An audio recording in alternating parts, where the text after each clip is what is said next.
MacG's style of podcasting actually messed up the whole podcasters wannabe, as they are all by means trying to be controversial as he is.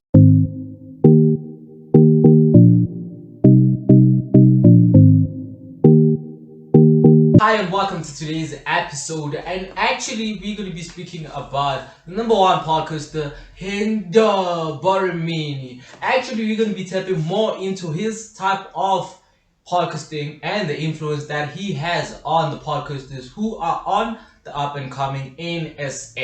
Without wasting time, let's dip and dive into it. Look, mentioning a word about MacG on the internet or actually trying to criticize him on the internet, it's quite a bit frenzy because a lot of people love him to a point where he cannot do anything wrong or say anything wrong. But look, we're not on about that. We just want to highlight some of the things that he's actually doing, which are having an impact on podcasting as a whole in the community of SA.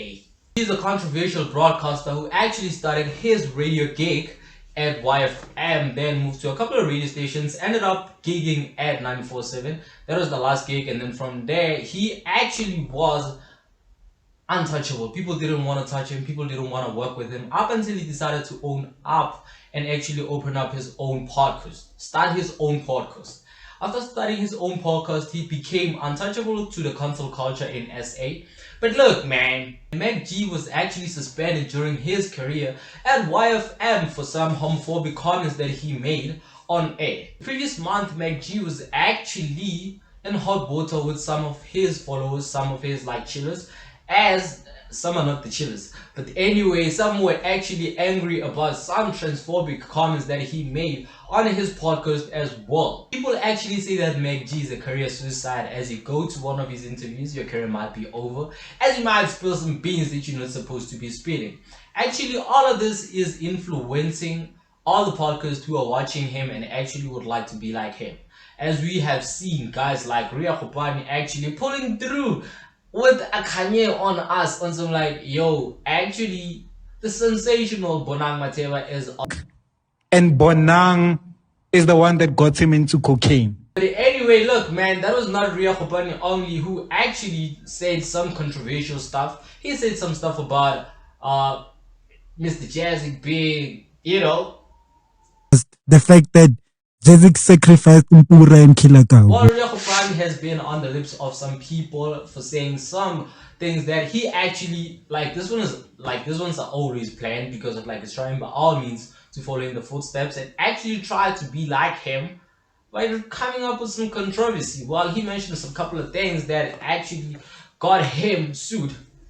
While Rea Gopane is not the only person who's trying by all means to become this beast who is MacG and who has the biggest influence in everybody in SA. Look, Nota is one of the people who has been big on the internet streets, when it comes to Twitter, has been big. Actually, Nota decided to take his tweeting ways and put it into a podcast so that it can actually work out, as Nota is known for his controversial comments that he makes, which are the truth, apparently according to the internet. But look, man, it's not working the way he thought it would work, as he is trying by all means to copy the same style that MacG is using when it comes to podcasts. He should just remain on the Twitter streets, baby. While we can go on and on and on mentioning some of these podcasts who are actually trying by all means to imitate and actually try to be like him. But look, Rashid K was one of the people who actually is trying by all means, by all the hardest means, to actually be at the forefront of this, as well as he is trying to copy some of this style that MacG is using in order for him to, in order for it to work in his favor. But yeah, it's actually not working the way it's supposed to be working. It's not viable. You know what I mean? Anyway, Bonang said it better. They have to talk about you, because when they speak about themselves, nobody listens, baby. So the bigger question remains again. As MacG's style of podcast is very good for podcasting, as a lot of people who are following into his footsteps, will it actually yield better results as we go on?